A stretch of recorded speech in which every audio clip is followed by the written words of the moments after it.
তো ফ্রেন্ড, দেখতেই পাচ্ছেন আজ আমি করব শ্যাপলা রান্না করব। দেখতে পাচ্ছেন আমি বাজারে দেখতে পেয়ে নিয়ে এসেছি শ্যাপলা। অনেকেতে অনেক রকমভাবে শ্যাপলা রান্না করে খেয়েছেন। আমি আজ একদম নতুন রকমের শ্যাপলা রান্না করে নতুন ধরনের শ্যাপলা রান্না করব। চলুন শুরু করা যাক। এখানে আমি দেখতেই পাচ্ছেন শ্যাপলাগুলো কত সুন্দর করে কেটে নিয়েছি। এখানে আমি ইলিশ মাছের মাথা নিয়েছি দুটো মিডিয়াম সাইজের। এবার আমি এখানে গ্যাসটা জ্বালিয়ে নেব, কড়াটা বসিয়ে দেব, কড়াটা একটু গরম হতে দেব।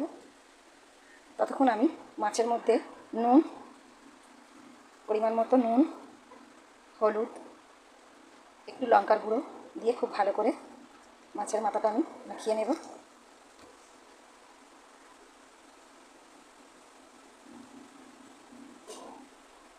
দেখতেই পাচ্ছেন মাছের মাথাটা খুব ভালো করে নুন হলুদ দিয়ে মাখিয়ে নিয়েছি। এবার আমি কড়াটা গরম হয়ে গেছে, এবার আমি সর্ষের তেল দেব। পুরো রান্নাটা কিন্তু আমি সর্ষের তেল দিয়েই করব। তেলটা গরম হয়ে গেলে মাছের মাথাটা খুব ভালো করে ভেজে নেব। তেল কিন্তু খুব ভালো করে গরম করে নিতে হবে। এবার আমি এর মধ্যে মাছের মাথাটা ভেজে নেব। তেল গরম হয়ে গেছে।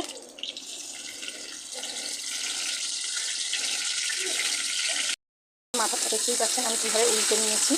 এইভাবে উল্টে পেতে কিন্তু খুব ভালোভাবে মরমরে করে ভেজে নিতে হবে।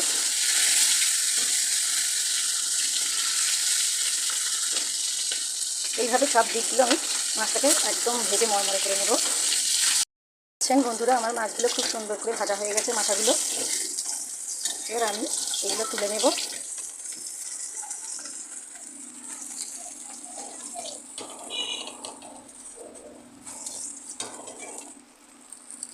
দেখতেই পাচ্ছেন মাথাটা ভাজা হয়ে গেছে।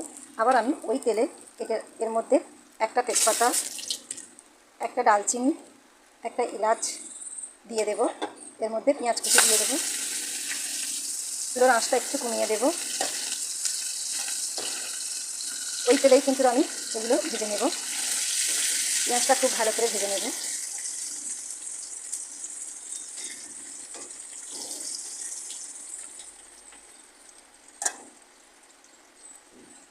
পেঁয়াজটা ভাজা হয়ে গেছে। এর মধ্যে কেটে রাখা শ্যাপলাগুলো আমি দিয়ে দেব। দেখতেই পাচ্ছেন এগুলো দিয়ে দেব। শ্যাপলা তো অনেক হয়, অনেক দিয়েছি। দেখতেই পাচ্ছেন কতগুলো শ্যাপলা করেছি, কিন্তু রান্নার শেষে একদম একটুখানি হয়ে যাবে।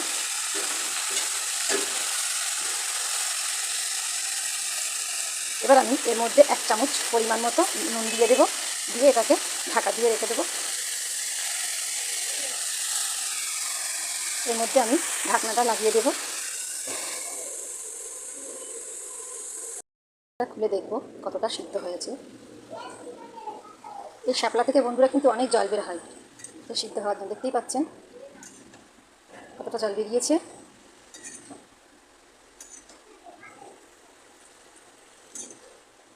এগুলো কিন্তু খেতে খুব ভালো লাগে। দেখতেই পাচ্ছেন কতটা জল বেরিয়েছে। আরও আমি এটাকে সিদ্ধ হওয়ার জন্য 5 থেকে 7 মিনিট ঢাকা দিয়ে রেখে দেব। আরও একবার ঢাকনাটা খুলে দেখব। দেখতেই পাচ্ছেন একদম কতটা দিয়েছিলাম আর কতটা হয়ে গেছে।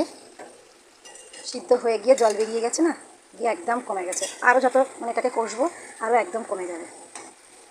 যখন দিয়েছিলাম একদম কড়াটা ভর্তি হয়ে গেছিলো।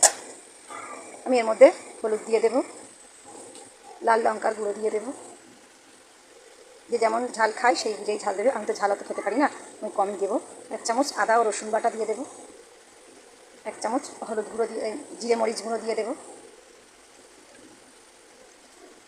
1/2 চামচ ধনের গুঁড়ো দিয়ে দেবো। সব উপকরণগুলো দিয়ে আমি খুব ভালো করে এগুলো কষিয়ে নেব। এটাকে কিন্তু খুব ভালোভাবে কষিয়ে নিতে হবে।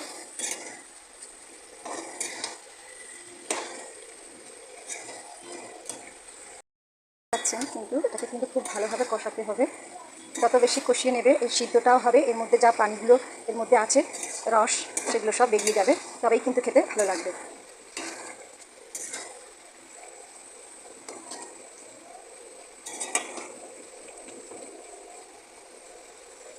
তো এইভাবে আমি রেখে দেব। আরও এখনও একটু গলতে বাকি আছে। দেখতেই পাচ্ছেন পুরোটা গলে যাবে আর এর মধ্যে যে পানিগুলো আছে সেগুলো সব টেনে নেবে।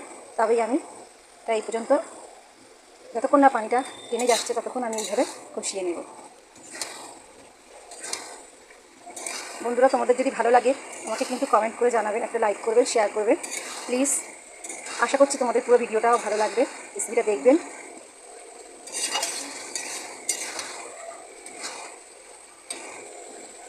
আরও একবার আমি ঢাকনাটা খুলে দেখব কতটা জল টেনে নিয়েছে, দেখতেই পাচ্ছেন।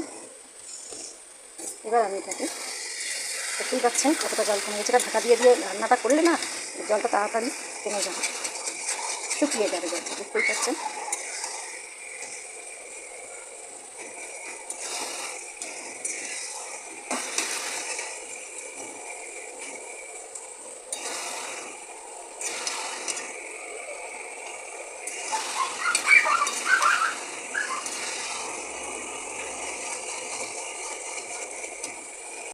দেখতেই পাচ্ছেন বন্ধুরা, একদম জল টেনে নিয়েছে আর একদম নেই, তেল ছেড়ে দিয়েছে একদম, দেখতেই পাচ্ছেন।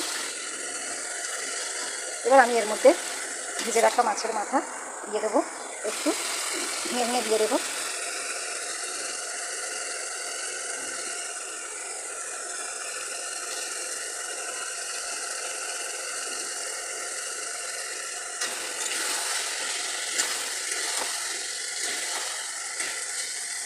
মাছের মাথাগুলো ভেঙে দিয়ে দিয়েছি, দেখতেই পাচ্ছেন। প্লিজ বন্ধুরা কিন্তু এইভাবে শাপলা রান্না করে খেয়ে দেখবেন। অনেকে তো অনেক রকমভাবে খেয়েছেন, আমার এই রেসিপিটা ফলো করে দেখবেন, কত ভালো লাগে।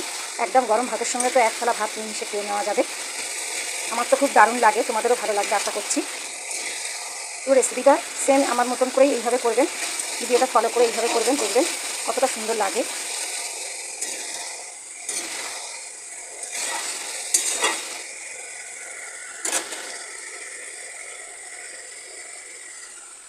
এবার আমি এটাকে নামিয়ে নেব।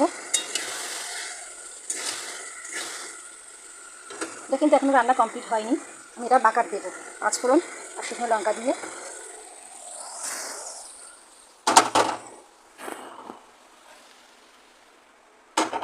এটা ঢেলে নিয়েছি।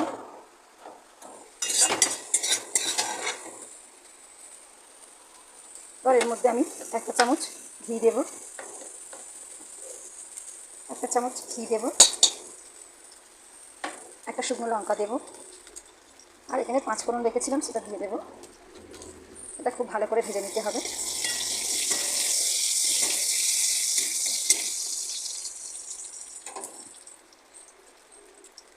এটা খুব ভালো করে ভেজে নিতে হবে। এটা বাকার দিলে কিন্তু 5 ফোড়ন দিয়ে খেতে কিন্তু আরও টেস্ট দুগুণ বেড়ে যাবে। এবার আমি এগুলো এর মধ্যে ঢেলে দেবো।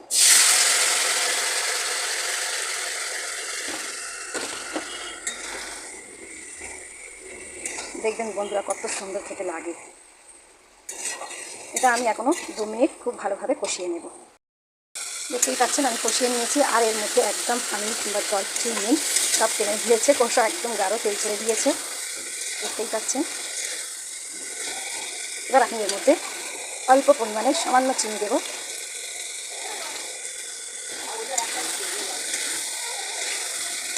কিন্তু বন্ধুরা বারবার আমি বলছি এইভাবে রান্না করে খেয়ে দেখবেন, খুব সুন্দর লাগবে। একবার খেলে বারবার খেতে ইচ্ছে হবে যে এইভাবে রান্না করে সেটা খেয়ে যাবে। আমার রান্নাটা কমপ্লিট হয়ে গেছে। শাপলা আর ইলিশ মাছের মাথা দিয়ে দারুণ স্বাদের রেসিপি, দেখতেই পাচ্ছেন। এবার আমি আপনাদেরকে খেয়ে দেখাবো কতটা সুন্দর হয়েছে, দেখতেই পাচ্ছেন।